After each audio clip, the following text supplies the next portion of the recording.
Bonjour à tous, Passion Immo, épisode 85. Alors je suis très ravi de vous retrouver. Alors là on est en plein été, donc il y a une grande partie parmi vous qui est en vacances. Moi je le suis à moitié en fait, mais bon voilà, je le suis à moitié puisque je suis en train d'enregistrer cet épisode.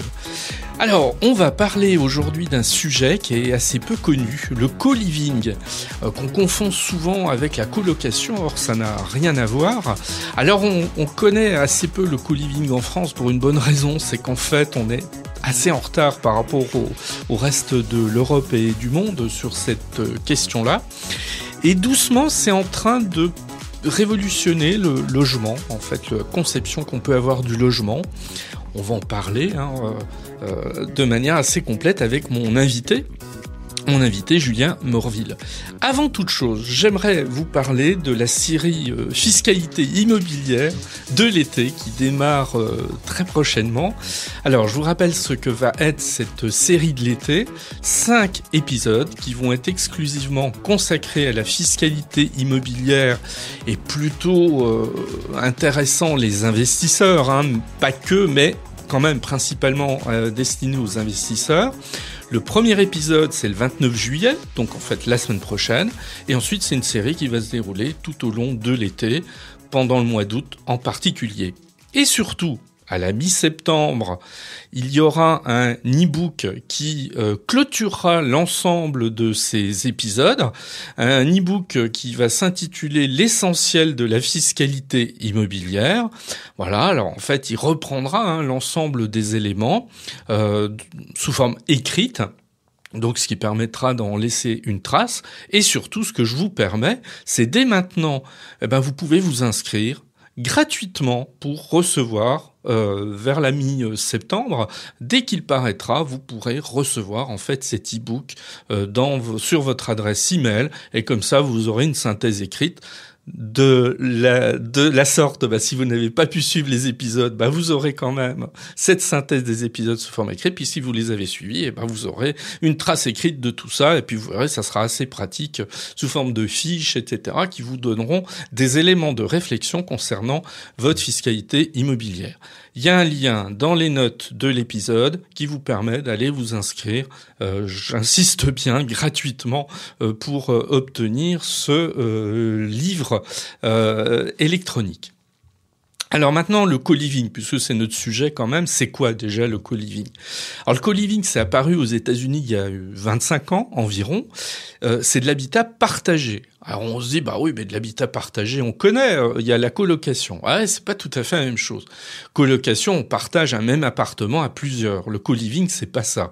Chacun a son appartement dans une résidence, donc un appartement isolé des autres appartements, donc chacun vit en pleine autonomie par rapport aux autres personnes présentes dans la résidence. Et qu'est-ce qui se partage ? Ils se partagent des espaces communs, des services en commun. Alors ça peut être de la restauration, ça peut être, des espaces de coworking pour travailler, ça peut être aussi, pourquoi pas, une salle de sport, etc. C'est ça la définition même du co-living. Alors, pour appréhender de manière statistique ce qu'est le co-living, on part de clés. Alors c'est quoi les clés ? C'est les places proposées dans les résidences. On est en retard dans ce domaine, on est très loin derrière d'autres pays européens qui ont démarré depuis pas mal de temps en fait à développer des offres de co-living. Alors ces offres de co-living, elles se destinent en fait à plusieurs types de publics. Ça peut être des étudiants, ça peut être des personnes âgées, ça peut être des personnes qui parfois sont de passage 1 an ou 2 pour travailler en fait dans une ville, etc. Alors donc on voit bien qu'on est dans un habitat qui est pas tout à fait celui de sa résidence principale. Quoiqu'après tout, rien n'interdit d'avoir sa résidence principale dans une résidence de co-living, mais on est plutôt sur de l'habitat temporaire, alors temporaire de longue durée. Là, on va pas confondre ça avec du meublé de courte durée de type Airbnb. On est tout à fait sur une offre complètement différente. Aujourd'hui, en France, il y a environ 15 000 clés sur l'ensemble du territoire, ce qui est pas énorme en fait. Mais ce qui est intéressant, c'est que c'est un retard qui se rattrape progressivement, et que là, aujourd'hui, en 2024, il y a de très nombreux projets sur l'ensemble du territoire, et ça, c'est intéressant. Certains spécialistes disent même que la France est en train de rattraper doucement, mais sûrement, son retard dans ce domaine. Et là où ça devient intéressant, c'est que ça devient une classe d'actifs assez attractive pour les investisseurs, parce que c'est un investissement durable, et puis on a des rendements plutôt intéressants, des rendements qui sont, dans certains cas, supérieurs à ceux qu'on rencontre habituellement en matière d'investissement immobilier. Donc c'est à surveiller de très très près. Alors, tous les projets ne se prêtent pas à l'investissement privé, mais certains le sont, donc à suivre, hein, vraiment à suivre. Et j'insiste beaucoup là-dessus parce que je trouve qu'on n'en parle pas assez, et c'est la raison pour laquelle j'ai décidé d'en parler, pour démystifier un petit peu tout ça. Alors, j'ai un invité, cet invité c'est Julien Morville.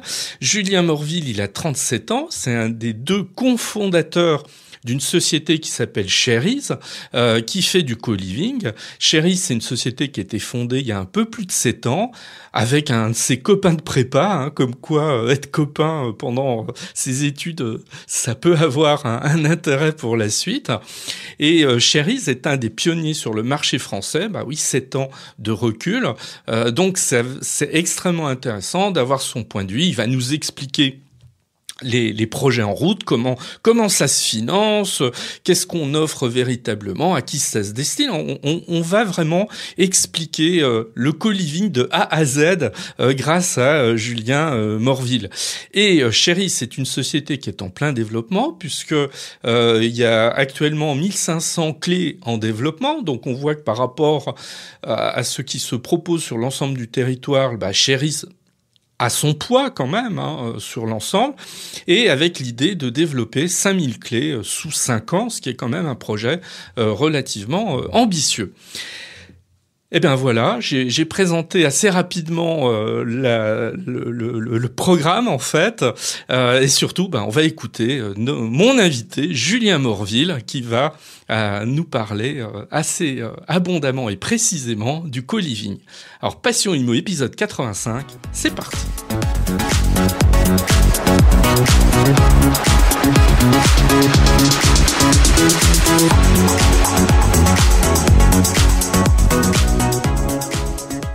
Alors le co-living, alors chacun a un peu sa définition, si je veux dire. Aujourd'hui, il y a finalement presque autant de définitions que de modèles et d'opérateurs, mais s'il fallait le définir assez simplement et de façon assez universelle, pour moi le co-living c'est avant tout un modèle d'habitat partagé qui repose sur une offre locative tout inclus, donc de logement clé en main, où chacun des locataires dispose évidemment de son propre espace de vie privatif et de son logement, mais bénéficie en plus d'espaces communs partagés qui intègrent notamment un certain nombre de services. Bien. Alors justement, moi ça va me permettre d'embrayer sur une autre question. Je me suis fait cette réflexion ces jours derniers. Et pour être honnête, à la suite du résultat des élections européennes, vous allez voir le lien que je fais, qui est un peu tiré par les cheveux quelque part, mais bon, pas tant que ça. Réflexion que je me suis faite suite à la dissolution, etc. Je me suis dit, mais d'un côté, on est dans une société qui est de plus en plus fracturée, qui a du mal à vivre ensemble. À plein d'égards, qui est quand même beaucoup dans le conflit, etc. Et je me suis dit, mais finalement, le co-living, est-ce que c'est pas totalement à contre-courant de cette société qui est quand même une société largement du repli sur soi et de l'individualisme, et où le partage n'est pas toujours la valeur dont on a l'impression qu'elle dégage principalement. Voilà, qu'est-ce que vous en pensez de ça? Vous êtes totalement à contre-courant ou finalement vous êtes à l'avant-garde d'un système de vie différent? Ce que j'en pense, c'est que, au regard du constat que vous venez de faire, faut surtout pas baisser les bras. Effectivement, voilà, le contexte il est peu évident. Finalement, quel que soit le marché, l'univers dans lequel ou même le milieu social auquel on appartient aujourd'hui, je pense que voilà, tout le monde vit plus ou moins La même chose, non, je pense qu'aujourd'hui, on vit dans une société où finalement l'individu a jamais été autant isolé. Il en souffre. Aujourd'hui, il y a des études très très sérieuses et concrètes hein, sur Complètement, ouais. le niveau d'isolement des Français. Enfin, je crois qu'on parle de près de 10% hein, des Français aujourd'hui en situation objective d'isolement, donc qui ne fréquentent pas au-delà d'un cercle d'amis C'est proches. Moi, ça. ça me paraît quand même Ouais, ouais, assez effrayant à l'heure où finalement on n'a jamais autant si facilement exposé aussi sa vie sur les réseaux sociaux, on n'a jamais aussi facilement ouais. échangé via le web et tous ces moyens de télécommunication aujourd'hui qui nous donnent accès à toujours plus de partage. Nous, ce qu'on réalise, c'est que les gens ont besoin d'échanges, on se nourrit d'ailleurs énormément d'échanges et de partage. Aujourd'hui, je pense que c'est une voie dans laquelle la société peut quand même assez largement, et a toujours entre guillemets progressé. On apprend toujours des autres et des expériences aussi du passé, de ce qu'on a en tiré. Donc j'ai plutôt tendance à penser à l'inverse que c'est une mouvance qui ne devrait que s'accentuer, même si effectivement facialement aujourd'hui on n'est pas toujours d'accord. Mais est-ce que justement ce serait pas un modèle d'habitat qui pourrait être un vecteur, si je veux dire, de plus d'échanges, de communication aussi, et qui nous permettrait peut-être de vivre mieux certaines situations comme celle du moment. Oui. Alors justement, peut-être que ça passe aussi par une meilleure compréhension de ce nouveau mode d'habitat. Dont j'ai eu l'impression, voilà, je faisais état de ce fameux petit sondage, donc voilà, dans une classe où les étudiants, je me rendais compte qu'ils savaient pas toujours ce que c'était. Parfois, c'est caricaturé en fait aussi. Alors finalement, c'est quoi le co-living? Vous l'avez un petit peu dit, mais j'aimerais qu'on développe. Ça s'adresse à qui? Ça s'adresse à des catégories particulières de la population, à toutes a priori. Et c'est quoi quand vous dites il y a une mise en commun d'espace, etc. Est-ce que vous pouvez donner des exemples concrets, qu'on visualise précisément qu'est-ce que c'est que ce co-living? Oui, bien sûr. Alors, c'est aujourd'hui. Alors, nous, enfin, la façon dont on le développe et notre modèle tend à proposer avant tout une offre locative aujourd'hui qui adresse l'intégralité du marché locatif. Si j'ose dire qu'on soit étudiant d'une vingtaine d'années ou jeune senior, indépendant, professionnel ou même famille, finalement, tout le monde peut accéder à cette offre de logement, encore une fois, clé en main, puisque sa principale, si je veux dire, caractéristique, c'est son caractère clé en main. L'idée étant voilà, de faciliter avant tout la vie du locataire dans son quotidien, avec effectivement, au-delà de cette notion d'espace privatif et de logement, effectivement, ces différents espaces communs partagés qui vont prêter effectivement aux échanges, mais donner aussi beaucoup plus de surface accessible aux locataires. Donc c'est aujourd'hui sur des résidences typiquement une salle de fitness, c'est des espaces de travail partagés, c'est aussi de la restauration sur certains de nos sites et tout ça articulé autour de typologies de logements finalement qui vont de la chambre au sein de logements partagés à des tailles d'appartements beaucoup plus importantes où on est capable, comme je le disais, d'accueillir des familles. Donc l'idée, c'est encore une fois d'apporter une réponse aux locataires urbains, si je veux dire, d'aujourd'hui, qui a toujours plus de difficultés à se loger au travers voilà une solution entre guillemets qui est très simple, de qualité et flexible. Très bien. Alors Julien, est-ce que vous pourriez nous donner un exemple d'une réalisation, voilà, en nous disant, voilà, tiens, dans telle ville, on est à l'origine de tel projet, aujourd'hui c'est ça, c'est tant de lots, c'est tant de personnes, c'est tant de, enfin, voilà les services qu'on propose. Là encore, pour qu'on, toujours dans cette idée de visualiser au mieux. Oui, bien sûr. On vient très récemment, j'ai pas plus frais exemple, si j'ose dire, une résidence à Reims, Mhm. donc dans l'est de la France, donc située entre la gare et le cœur de ville, donc une Ah belle oui, je vois localisation, en plus, ouais. Mhm. une belle localisation où on propose au total 166 clés, donc 166 chambres qui sont réparties au travers d'une offre de logement individuel. Donc on a du studio une pièce notamment et du logement partagé. Des logements partagés où vous allez retrouver entre 4 et 6 chambres, des chambres qui sont parfaitement privatives et autonomes, hein, donc où chacun a petit peu à l'instar d'une chambre ensuite à l'hôtel, va disposer de sa propre salle d'eau et de son toilette notamment, mais va venir partager donc un espace commun, salon séjour, Hmm. cuisine. Donc on va mixer comme ça à la fois logement individuel et logement partagé pour un total de 166 clés qu'on va environner en fait d'une offre de service. Alors là, on va retrouver la salle de sport que j'évoquais, des espaces de travail partagés, une laverie, un espace multimédia aussi qui peut voilà tendre à accueillir aussi quelques événements. Une programmation logement qui est complétée par une offre de coworking. Au sein de la résidence, on développe en fait une offre de coworking donc qui est ouverte au public, D'accord. où là on développe près d'une centaine de postes donc de travail ouverts donc à la fois aux résidents mais aussi à de À potentiels l'extérieur, là. utilisateurs Ouais. extérieurs. Voilà Ouais. exactement. Ouais, puis une centaine c'est pas mal. On est Voilà, donc déjà c'est sur un espace correct. voilà une belle Ah offre oui. Hmm. de coworking en effet et un restaurant lui aussi ouvert au public donc au sein même de cette Ah résidence donc oui. une programmation très hybride Hmm. donc qui de la même façon est ouvert à un public extérieur comme aux résidents donc une offre de restauration bistronomique sur 200 mètres carrés.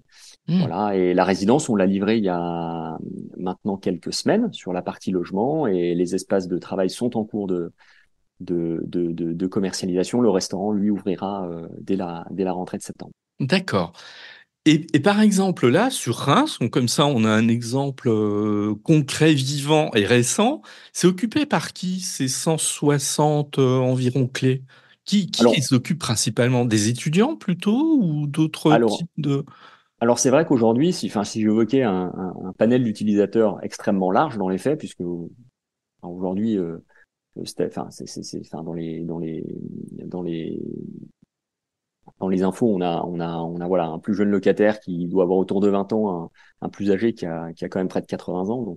Ah Donc oui. c'est vrai que le scope est quand même extrêmement large. Néanmoins, s'il fallait voilà tirer une moyenne, on est sur un profil plutôt Hmm. de jeunes actifs diplômés entre 20 et 35 ans, voilà, avec un âge moyen autour de 29 ans. Hmm. D'accord. Oui, donc finalement, assez large, quand même. Exactement. Oui, Ouais, oui, ça assez reste large. assez large. Voilà. Mais Ouais, sur un ouais. public effectivement plutôt ciblé jeunes actifs dans les faits. Ouais, d'accord. Hem, pour élargir un petit peu le sujet par rapport à ça, j'ai essayé d'aller chercher des statistiques sur, la présence du co-living, soit en France, en Europe et dans le monde. J'ai eu le sentiment, alors là, vous êtes un bien meilleur spécialiste que moi, c'est une évidence, qu'on était très en retard dans ce domaine. Alors effectivement, on peut dire qu'on est en retard sur le sujet. C'est ce qui laisse augurer d'ailleurs Du d'un un potentiel de développement développement effectivement en ah oui. France Mmh. très important. Ça c'est évident. C'est vrai que c'est un phénomène. Alors bien qu'il soit né en Europe, notamment en Europe du Nord, qui s'est beaucoup Ouais. développé notamment en Asie et aux États-Unis. Aujourd'hui, le modèle est très actif dans son développement, si je veux dire, notamment au Royaume-Uni et dans les pays du Nord, avec effectivement un marché français un petit temps derrière. Voilà, mais un marché français aussi sur ce sous-jacent qu'est le logement, qui présente ses particularités réglementaires, Mmh. administratives, et puis qui culturellement aussi présente un certain nombre de particularités, ce qui peut expliquer aussi qu'on ait entre guillemets ce petit temps de retour. Néanmoins, la dynamique aujourd'hui, si on ne présente pas globalement la proportion du parc européen la plus importante, la dynamique de développement laisse augurer quand même sous 5 ans un net rattrapage et un repositionnement notamment du marché français à l'échelle européenne. Ouais, d'accord. Maintenant, alors je pense que maintenant, enfin pour ceux qui nous écoutent, tout est clair sur ce qu'est ce co-living et hem, maintenant si on va aller un peu plus on va aller plutôt du côté de l'envers du décor, c'est-à-dire un petit Ouais. peu, démonter, les choses sous l'angle économique. Votre société en fait, comment on peut la positionner? Vous êtes un promoteur? Vous êtes un gestionnaire? Vous êtes, comment vous intervenez sur ce marché? Alors nous, on est opérateur exploitant, Ouais. spécialisé dans la conception donc et l'exploitation de résidences. On n'a pas vocation à détenir l'immobilier. On n'a pas vocation non plus à construire. Néanmoins, dans D'accord. la mesure où notre modèle consiste à s'inscrire sur des temps longs d'exploitation, alors soit en signant des baux, soit des contrats de management, mais ça sur des temps longs, Mmh. il est important qu'on soit, voilà, entre guillemets, garant de la bonne conformité, voilà, d'un produit qu'on va derrière exploiter. Enfin, raison pour laquelle on est présent dès la conception donc de nos projets. On en accompagne d'ailleurs la réalisation jusqu'à leur mise en exploitation. Et Mmh. derrière, effectivement, on passe en mode exploitation et on assure à la fois la gestion courante des espaces comme leur commercialisation. Très bien. Alors, ben, on va s'intéresser un petit peu au volet, commercialisation. Ça veut dire que, un investisseur aujourd'hui peut tout à fait s'intéresser à ce marché et se dire: «Tiens», alors peut-être que c'est plus le cas, là maintenant parce que la résidence, elle vient d'être livrée, mais tiens, pourquoi n'aurais-je pas pu, faire l'acquisition, sur, Reims, d'un certain nombre, de lots peut-être, pour, me dégager un revenu? C'est la logique, j'imagine?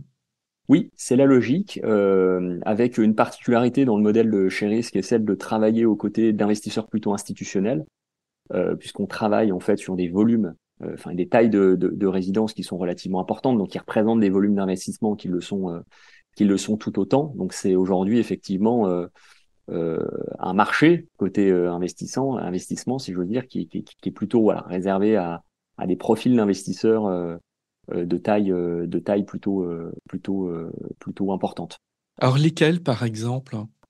Alors aujourd'hui, on travaille avec un certain nombre d'institutionnels. On travaille avec la Caisse des dépôts. Ouais, ouais, On travaille avec des foncières françaises comme la Société foncière lyonnaise, ouais, notamment des acteurs aussi de l'investissement comme Primonial et puis ouais, ouais. et puis et puis d'autres. Ouais, ouais, ouais, mais en tout cas, voilà, des gens connus qui ont plus que pignon sur rue, en tout cas. Ouais, bien sûr. Ouais, Je- ouais, ouais, ouais. voilà, ouais, ouais. Donc, ça veut dire que c'est un marché qui est éventuellement qui est fermé pour un investisseur particulier? Alors, qui n'est pas fermé, mais qui ne rentre pas totalement, si j'ose dire, dans le modèle qu'on souhaite développer, puisque aujourd'hui, on a fait le choix pour garantir une expérience de qualité auprès de nos utilisateurs et de nos futurs utilisateurs, aussi de travailler sur des volumes de résidences qui nous permettent de résoudre une équation économique, hein, puisque l'objectif est de délivrer la meilleure expérience côté utilisateur, mais sans en oublier aussi l'intérêt économique et le rendement pour l'investisseur. Et c'est vrai que ces dernières années d'itération, hein, encore une fois, si je veux dire, nous ont permis voilà, de nous positionner sur des volumes minimum de résidences qui ne rend effectivement pas toujours accessible effectivement le volume d'investissement à des investisseurs plus particuliers. Hmm. Oui, parce que la réalisation dont vous venez de parler sur Reims, 166, hein, c'est ça, chambre ou clé, ou 160, je me souviens plus, hein, si c'est 166, ouais. ouais, 166. Oui, c'est déjà un volume quand même important. Oui, exactement. Ce sont Hein, des, on ce n'est sont des, pas. des tailles de Ouais. résidence Ah effectivement oui, ouais. qui sont importantes. Alors quand je parlais d'itération, on a évidemment beaucoup travaillé autour du produit, donc en commençant par des tailles beaucoup plus petites et en augmentant progressivement euh, donc le volume de nos résidences, hein, de façon à voilà ajuster au mieux et répondre aussi à cette équation économique à la clé qui Mm. aujourd'hui on nous fait dire, en tout cas sur un modèle comme celui de Cherise, qu'il est voilà important d'aller viser des tailles de résidence Ouais, parce que plutôt significatives. oui, oui, je suppose que dans une logique d'économie d'échelle, on est obligé quand même de dimensionner les choses de manière assez importante pour que ça reste viable. Enfin, j'imagine. Exactement. Ouais, Ouais, ouais. ouais, ouais. Euh, sur cette question, alors après, pour un locataire, en fait, parce que c'est ça, c'est principalement des gens qui louent ou des gens aussi qui achètent les occupants. Alors les occupants sont uniquement des gens qui louent Ouais, et n'ont pas vocation effectivement à acheter le bâtiment qui reste propriétaire de l'investisseur. D'accord. Donc, il n'y a pas d'accession à la propriété individuelle. Tiens, je veux une chambre.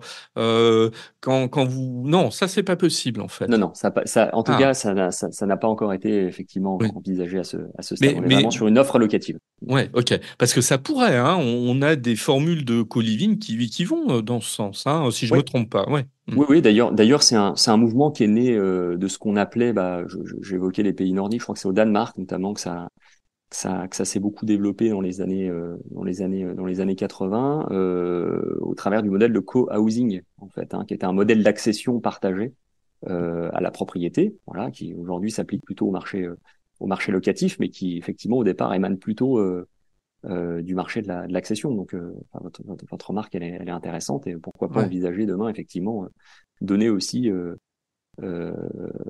ces logements à l'accession. Ouais. D'accord.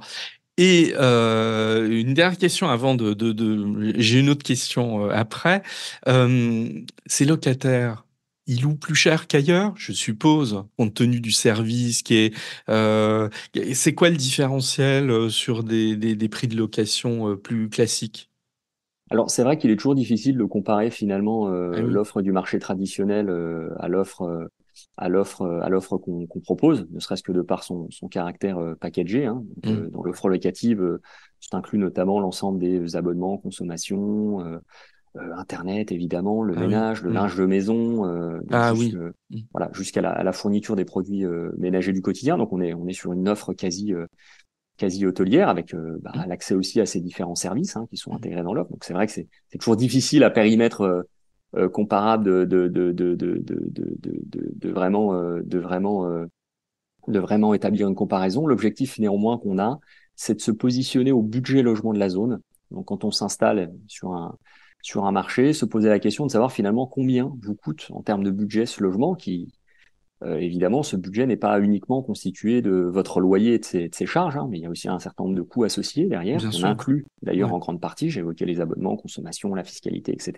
Mm. L'objectif étant d'aller se positionner peu ou prou au budget logement de la zone, donc à ce que vous coûterait en fait votre logement sur le marché traditionnel, néanmoins avec un produit qui, au-delà de son côté packagé, voilà, est beaucoup plus qualitatif. Donc Ouais. nous, on arrive à jouer effectivement les effets d'échelle, donc à l'échelle de la résidence, qui nous permet d'être entre guillemets plus agressif et de mieux absorber tous ces coûts associés que vous absorbez beaucoup moins évidemment sur le marché locatif traditionnel. Mais tout ça avec en ligne de mire effectivement le respect de ce budget logement de la zone. Mm. Alors justement, il y a une chose qui m'intéresse. Reims, on va prendre l'exemple de Reims. Bon, en plus, voilà, c'est le hasard des choses. Il s'avère que c'est une ville que je connais bien. J'y enseignais régulièrement. Donc, je côtoyais pas mal d'étudiants là-bas. Euh, Votre projet sur Reims, il trouve vite preneur, c'est-à-dire c'est 166, c'est compliqué de trouver des locataires ou finalement ça se remplit assez vite et puis vous serez presque à vous dire, alors là on aurait pu prévoir davantage, ça aurait fonctionné. C'est quoi l'approche sur une ville moyenne? Reims reste une ville moyenne. Ouais, bien sûr, c'est une question très intéressante parce il est toujours compliqué d'apprécier la bonne profondeur de marché. Ah j'imagine. Oh là, oui. Encore une fois, voilà, vis-à-vis d'un produit qui est encore pas totalement bien connu. C'est Enfin, ça. vous en avez fait l'exercice. Donc, il reste énormément de pédagogie à faire, mine de rien, vis-à-vis de nos utilisateurs. Donc, la distribution présente effectivement de vrais enjeux. Donc, c'est vrai que si le produit sur le papier a tout pour plaire, que la profondeur de marché aujourd'hui sur le marché locatif, bon, elle est astronomique. Hein. Enfin, elle est d'une profondeur sans nom. Je pense que, enfin, surtout dans le contexte actuel, on a jamais eu autant de locataires. Néanmoins, voilà, la rencontre des deux mondes, si je veux dire, entre ce produit Mm, locatif innovant et la profondeur de marché, n'est pas forcément toujours évidente. Donc, on pré-commercialise, évidemment, le plus en amont que possible, mm, l'ensemble de ces logements. Alors, on travaille via les canaux de commercialisation traditionnels, hein, donc Se Loger, Le Bon Coin, Co. mm. Un marché sur lequel finalement, enfin des distributeurs finalement sur lequel on se confronte aussi au marché traditionnel, donc avec des produits qui sont pas forcément toujours comparables. Donc finalement de l'intérêt plus ou moins qualifié. si j'ose dire, avec voilà des potentiels locataires qui ne comprennent pas forcément toujours le produit ou du moins ont besoin d'être accompagnés. Donc à ce titre, on a développé donc un département dédié à la commercialisation avec des commerciaux donc qui sont capables de répondre à l'ensemble de vos questions. Donc voilà, on travaille beaucoup en ce moment autour de notre stratégie de distribution, donc à la fois sur les réseaux traditionnels, sur les réseaux sociaux. On monte aussi un certain nombre de partenariats, que ce soit avec des écoles localement, enfin des acteurs locaux plus globalement. Hein. Donc c'est vrai que la clientèle corporate aussi Mm. est un angle de distribution important. On a de plus en plus de sociétés aussi intéressées pour louer nos logements pour le compte de leurs salariés. Donc aujourd'hui, c'est vrai que c'est des sujets sur lesquels on continue entre guillemets de se développer, mais il est évident que commercialiser 166 clés entre guillemets du jour au lendemain sur un marché comme Reims, c'est pas chose évidente. On a pré-commercialisé donc avant même la livraison de la résidence environ 10% Mhm. des logements et aujourd'hui on est sur un taux d'occupation qui est de l'ordre de 20 à 25%. Mhm. Voilà pour une résidence qui a été livrée il y a quelques semaines. Donc on espère pouvoir atteindre des taux d'occupation beaucoup plus satisfaisants et accompagner une montée en puissance, si je veux dire, de l'occupation sur les 3-4 prochains mois. Mais Oui. effectivement, c'est jamais forcément évident de Ouais. bien cibler voilà, la taille du projet face à cette Ouais. profondeur de Ouais. marché. Ouais. Et on a parfois de bonnes surprises, parfois des marchés sur lesquels c'est plus compliqué. Ouais, ouais.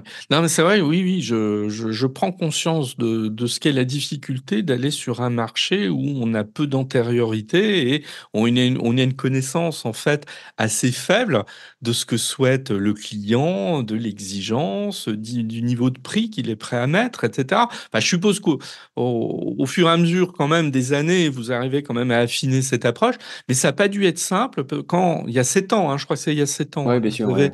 ouais, j'imagine que la chose n'a pas dû être simple du tout il y a 7 ans quand vous arriviez sur quelque chose d'assez vierge quand même à ce niveau-là. Ouais, complètement. Raison pour laquelle d'ailleurs on a commencé par des plus petits projets. Hein. On a Tout à fait, commencé ouais. par des ensembles enfin, de 15 20 clés, avant progressivement de monter sur des ensembles d'une trentaine de clés, puis d'une cinquantaine de clés, et puis d'aboutir, si je veux dire, à un format de résidence type comme celui de Reims à 166 clés. Il est Ouais, évident que voilà, si on était arrivé du jour au lendemain sans avoir développé cette expérience à la fois mm, de nos utilisateurs, mais aussi du produit sur 166 clés à Reims, je pense que la tâche aurait été particulièrement compliquée. Ouais. ouais, ouais. Et aujourd'hui, vous avez je sais pas, il y a des projets hein, dans d'autres villes, etc. Ouais. Si on voulait citer quelques villes comme ça dans lesquelles, dans les mois qui viennent, vont sortir de terre des projets, ça serait c'est lesquels qui sont en prévision? Bah, en prévision, on va livrer là très prochainement une résidence dans le 15e arrondissement. Donc Ah oui, d'accord. métro Boussicot. Ouais. Une belle petite résidence qui est en plus le fruit d'une transformation de bureau en logement. Donc une thématique quand même assez intéressante, notamment à Paris, qui prouve que c'est possible. Oh bah alors Surtout, attendez, bah je vais vous arrêter tout de suite. Là, cette histoire m'intéresse. Ah, cette histoire m'intéresse beaucoup. Alors bah ouais, c'était pas prévu, mais je voudrais vous poser deux trois questions par rapport à ça. Donc une transformation. Qu'est-ce qu'on avait avant? Avant qu'il y ait cette résidence, vous parlez de bureau. Qu'est-ce qu'il y avait? alors c'était plus précisément un hôpital de jour. Ah oui, mais bon, Voilà, ouais, donc à ouais. usage, bon, enfin, à usage, si j'ose dire, de bureau, donc enfin voilà une typologie enfin, immobilière qui était quand même assez radicalement différente Bah oui, ouais, de ce qu'on clairement. en a de ce qu'on en a fait. Donc on a accompagné en fait l'investisseur dans Ouais, toute sa réflexion autour d'un repositionnement donc de cet actif ouais. où on a développé donc à la fois du logement, une petite offre d'espace de coworking et un restaurant. D'accord. Alors moi j'ai une question toute simple. C'est un peu Oui. là où je voulais en venir. le prix au mètre carré de ce type d'opération est pas rédhibitoire, parce que là, on est sur une transformation. Je vous explique pourquoi je suis assez précis Sûr. là-dessus. Il y a une étude qui est tombée il y a l'année dernière, il y a 2 ans, ouais, il y a 2 ans, où en fait, un certain nombre de promoteurs de Paris s'étaient réunis pour, voilà, pour mener une étude et qui, au bout de cette étude, ça montrait que dans 80% des cas, il était préférable en fait de démolir et de reconstruire. Ça coûtait moins cher en fait que de transformer de bureaux en logements. Ce qui venait un petit peu mettre à mal, bon, voilà, toute cette idée extrêmement généreuse sur le papier, mais qui est pas toujours facile à concrétiser, de la transformation des bureaux en logements. Alors là, sur le plan économique, comment la chose s'est vécue? Alors sans dévoiler de secrets, parce que je me doute bien que vous n'allez pas étaler vos chiffres financiers comme ça, mais euh, c'est pas rédhibitoire quand même. Hmm. Non, non, mais bah, alors d'autant que ces chiffres, ils regardent plutôt, enfin, notre investisseur que nous, en réalité, puisque on l'a Oui, accompagné, nous, voilà, dans la conception, puis toute la phase de mise en œuvre. Non, il faut savoir aujourd'hui que réglementairement, vous avez des marchés où vous êtes suffisamment contraint pour globalement ne pas pouvoir envisager une démolution, si je veux dire reconstruction. mm, Donc c'est vrai que tout ce qui est construit a le mérite d'être construit. Aujourd'hui, c'est cadré, voilà, dans le cadre d'une réglementation qui est plus ou moins exigeante. Et il fait parfois plus de sens finalement, quitte à ce que les travaux soient plus coûteux, bah, finalement de préserver la surface construite à ce jour, plutôt que d'envisager en reconstruire mm, de nouvelles qui ne permettraient pas en fait une constructibilité aussi importante. Donc, enfin, chaque cas entre guillemets a un peu sa particularité. mm, Il est certain qu'effectivement, dans bon nombre de cas, euh, la restructuration est certainement plus onéreuse que la construction pure et simple. Simplement, voilà, certaines zones ne le permettent pas, tout simplement. mm. Et d'où peut-être là l'intérêt de s'adosser à des investisseurs institutionnels, je vais y arriver, qui ont peut-être une vision un peu différente, mais je me trompe peut-être. Oui, oui, Ouais, c'est certain que voilà, la stratégie des investisseurs institutionnels, notamment sur le logement, est parfois un peu différente d'investisseurs ouais. Mm. plus classiques. C'est vrai que la dimension politique a elle aussi un énorme rôle à jouer. Ouais. Clairement, oui, oui. Alors, bah, on va rester juste sur cette thématique-là, bah, je trouve assez intéressante parce qu'en fait, elle fait le pendant de quelqu'un que j'ai interviewé il y a quelques épisodes sur la construction neuve en France. Donc, lui, c'est un promoteur. Alors, je sais que vous n'êtes pas promoteur, mais quand même, je pense que vous avez une vision des choses du fait de vos différents projets à travers le territoire. Aujourd'hui, c'est quoi la difficulté de trouver en fait de l'espace suffisant en milieu urbain pour mener des projets de ce type? C'est une vraie difficulté, c'est un vrai problème en France ou est-ce qu'on a tendance à le grossir? Quelle vision vous avez de cette problématique? Bah, aujourd'hui, c'est vrai. Enfin, nous, on est sensible effectivement au travers de notre produit à la localisation de nos projets, puisque évidemment, il faut qu'on soit capable derrière bah, de plaire à notre utilisateur. Donc enfin, on vise essentiellement voilà, des centralités urbaines, ça c'est évident. Donc c'est vrai que en milieu urbain, bah, j'évoquais notamment toute la réglementation. Il n'est pas forcément toujours évident de faire ce qu'on veut, hein, voilà, sur des sujets où bah, la constructibilité peut être plus ou moins limitée, donc contrainte aussi, hein, dans des environnements qui sont quand même beaucoup plus denses. Hein. C'est sûr qu'intervenir en milieu urbain, c'est toujours beaucoup plus compliqué pour un promoteur que d'intervenir en périphérie, ça c'est évident, dans un contexte où bah, le coût du foncier aussi en milieu urbain a beaucoup progressé. Donc Mm, à la clé, je pense que la principale difficulté aussi, c'est de résoudre cette équation, hein, qui mm, consiste à acheter au bon prix, construire au bon prix, et puis vendre aussi au bon prix. Et comme on est sur une matière où les temps de développement sont extrêmement longs, c'est vrai qu'il y a parfois un décalage assez important entre bah, le moment finalement où on envisage le projet, le moment où on le développe et le moment où il sort. Et quand on prend un contexte comme celui-ci aujourd'hui, il est évident que un promoteur qui avait en milieu urbain acheté du foncier plein pot il y a 4 ou 5 ans, avait envisagé globalement son bilan dans un contexte économique radicalement différent, se retrouve aujourd'hui dans des conditions, confronté à des conditions de financement qui sont beaucoup plus compliquées, des prix de l'immobilier qui s'érodent, avec un pouvoir d'achat aussi de l'utilisateur à la clé pour acheter qui est moins simple. Eh bien, ouais, ça crée énormément de complexité. Donc, et ça, je pense que c'est d'autant plus vrai en milieu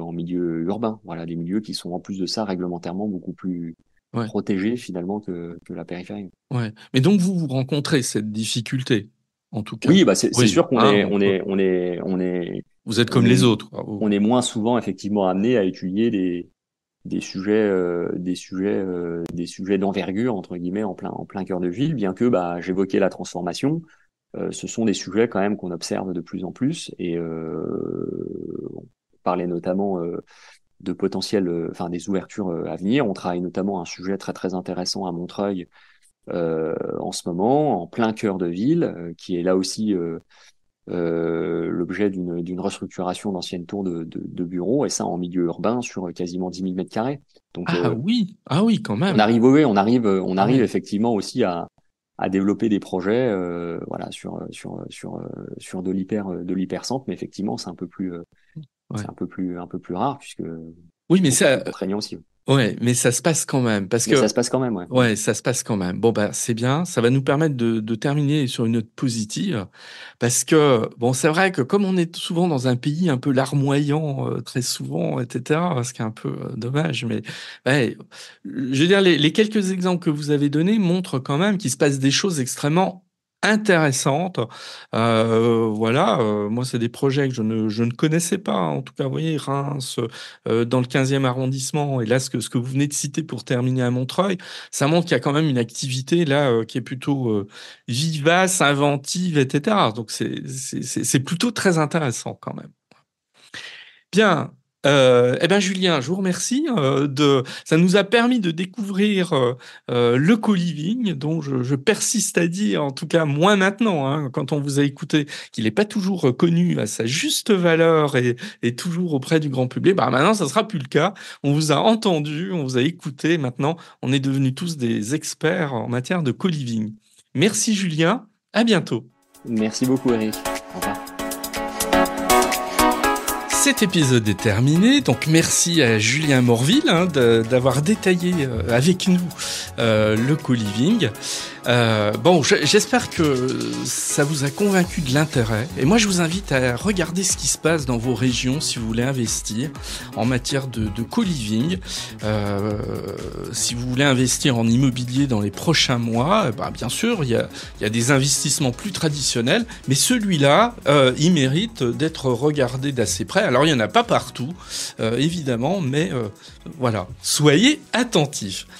Bon, avant de se quitter, n'oubliez pas la série de l'été spéciale fiscalité immobilière qui démarre, je le rappelle, d'ici quelques jours, très précisément le 29 juillet.